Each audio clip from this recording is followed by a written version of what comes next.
Team ইন্ডিয়ার নতুন head coach Gautam Gambhir এলেন কামাখ্যা মন্দির দর্শনে। টিম ইন্ডিয়ার নবনিযুক্ত প্রধান কোচ গৌতম গম্ভীর গুয়াহাটির ঐতিহাসিক কামাখ্যা মন্দির দর্শনে এলেন সোমবার ২৬শে মে এর সকালে। ভারতীয় জাতীয় ক্রিকেট দলের নতুন হেড কোচ হিসেবে দায়িত্ব গ্রহণের আগে গৌতম গম্ভীর গুয়াহাটি শহরে পা রেখেই সরাসরি বিমানবন্দর থেকে কামাখ্যা মন্দিরের উদ্দেশ্যে রওনা হন।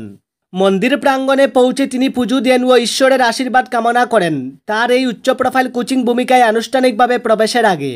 যদিও সফরটি ছিল অতি সংক্ষিপ্ত, তবে প্রাক্তন ভারতীয় ওপেনারের কাছে এটি ছিল এক বিশেষ ব্যক্তিগত তাৎপর্যপূর্ণ ঘটনা। দিনটিতেই অর্থাৎ প্রায় দুপুর ১টার দিকে তিনি দিল্লি ফিরে যাওয়ার কথা। গৌতম গম্ভীরের এই আধ্যাত্মিক সফর তার ঐতিহ্য ও সংস্কৃতির প্রতি শ্রদ্ধা এবং গুরুত্বপূর্ণ দায়িত্ব গ্রহণের আগে ঈশ্বরের কৃপা লাভের বিশ্বাসকেই স্পষ্টভাবে তুলে ধরে। উল্লেখ্য, কামাখ্যা মন্দিরটি নীলাচল পাহাড়ের চূড়ায় অবস্থিত এবং এটি দেশের অন্যতম পবিত্র শক্তিপীঠ হিসেবে বিবেচিত হয়। প্রতি বছর অসংখ্য ভক্ত এখানে আসেন, বিশেষ করে জীবনের গুরুত্বপূর্ণ পরিবর্তন ও সাফল্যের মুহূর্তে। অসমের শ্রীভূমিতে বিশাল মাদক উদ্ধার অভিযান, ২ কোটি টাকার হেরোইন সহ ৩ জন গ্রেফতার। অসমে মাদক চক্রের বিরুদ্ধে বড়সড় পদক্ষেপ নিল পুলিশ। রবিবার শ্রীভূমি জেলায় এক বিশেষ অভিযানে ৩ জন ব্যক্তিকে গ্রেফতার করা হয়েছে। তাদের কাছ থেকে উদ্ধার হয়েছে প্রায় ২ কোটি টাকা মূল্যের হেরোইন। এই সাফল্যের কথা নিজেই নিশ্চিত করেছেন অসমের মুখ্যমন্ত্রী হিমন্ত বিশ্ব শর্মা। অভিযানটি চালানো হয়েছিল পাতালকান্দি থানার অন্তর্গত মুন্ডামালা এলাকায়। অভিযানে ৩২৪ গ্রাম হেরোইন বাজেয়াপ্ত করা হয়েছে। এই বিষয়ে মুখ্যমন্ত্রী হিমন্ত বিশ্ব শর্মা সামাজিক মাধ্যমে একটি পোস্টের মাধ্যমে তথ্যটি জানান এবং রাজ্য পুলিশের দ্রুত পদক্ষেপের প্রশংসা করেন।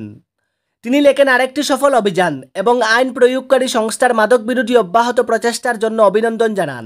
এই অভিযান মাদক চক্রের বিরুদ্ধে অসম সরকারের জিরো টলারেন্স নীতির প্রতিফলন। এমন অভিযান ভবিষ্যতেও চলবে বলেই আশা প্রকাশ করা হয়েছে প্রশাসনের তরফে। সংযত হন, সিন্দুরে বিতর্ক দেখতেই নেতা মন্ত্রীদের শৃঙ্খলার পাঠ পড়ালেন মোদি। রবিবার এনডিএ শাসিত রাজ্যের মুখ্যমন্ত্রী ও উপমুখ্যমন্ত্রীদের নিয়ে বৈঠকে বসেছিলেন প্রধানমন্ত্রী নরেন্দ্র মোদি। সেখানে উপস্থিত ছিলেন স্বরাষ্ট্রমন্ত্রী অমিত শাহ, প্রতিরক্ষা মন্ত্রী রাজনাথ সিং, স্বাস্থ্যমন্ত্রী জেপি নাড্ডা সহ বিজেপির একাধিক শীর্ষ নেতৃত্ব। বেফাঁস মন্তব্য বন্ধ করতে হবে। অপারেশন সিন্দুরের পর এনডিএ শাসিত রাজ্যগুলির মুখ্যমন্ত্রী ও উপমুখ্যমন্ত্রীদের সঙ্গে বৈঠকে এমনই পরামর্শ দিলেন প্রধানমন্ত্রী নরেন্দ্র মোদি। এনডিএ নেতাদের জনতার সামনে ভাষণ দেওয়ার সময় একটু সংযত থাকার বার্তা দিয়েছেন মোদি। সর্বভারতীয় সংবাদ মাধ্যম ইন্ডিয়া টুডের প্রতিবেদনেই উঠে এসেছে এমন তথ্য। রবিবার এনডিএ শাসিত রাজ্যের মুখ্যমন্ত্রী ও উপমুখ্যমন্ত্রীদের নিয়ে বৈঠকে বসেছিলেন প্রধানমন্ত্রী নরেন্দ্র মোদি। সেখানে উপস্থিত ছিলেন স্বরাষ্ট্রমন্ত্রী অমিত শাহ, প্রতিরক্ষা মন্ত্রী রাজনাথ সিং, স্বাস্থ্যমন্ত্রী জেপি নাড্ডা সহ বিজেপির একাধিক শীর্ষ নেতৃত্ব। জানা গিয়েছে, এই বৈঠকে অপারেশন সিন্দুরের সাফল্যে দেশ জুড়ে আয়োজন হওয়া জনগণনা ও জাতগণনা সহ একাধিক প্রসঙ্গে প্রস্তাব পাশ করা হয়। আর এই প্রস্তাব পাশের পাশাপাশি নেতা মন্ত্রীদের শৃঙ্খলার পাঠ দেন প্রধানমন্ত্রী। বৈঠকে উপস্থিত মুখ্যমন্ত্রী ও উপমুখ্যমন্ত্রীদের কাছে তিনি আর্জি জানান যে কোনো রকম বেফাঁস মন্তব্য করা থেকে বিরত থাকুন। উল্লেখ্য, সম্প্রতি মধ্যপ্রদেশ ও হরিয়ানায় বিজেপি নেতা মন্ত্রীদের অপারেশন সিন্দুর নিয়ে করা কুমন্তব্যের জেরে অস্বস্তিতে পড়তে হয় বিজেপিকে। ওয়াকিবহল মহলের দাবি, সে কথাটা মাথায় রেখেই বৈঠকে তাদের শৃঙ্খলার পাঠ দিয়েছেন তিনি। অপারেশন সিন্দুর নিয়ে মধ্যপ্রদেশের বিজেপি মন্ত্রীর কুমন্তব্য পৌঁছে গিয়েছিল দেশের শীর্ষ আদালতে।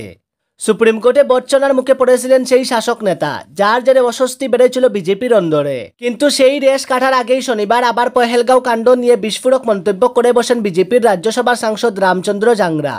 জঙ্গি হামলার সময় কেন মহিলারা লড়াই করলেন না বলে প্রশ্ন তুলেন তিনি, যার জেরে ফের একবার চাপে পড়তে পদ্ম শিবিরকে।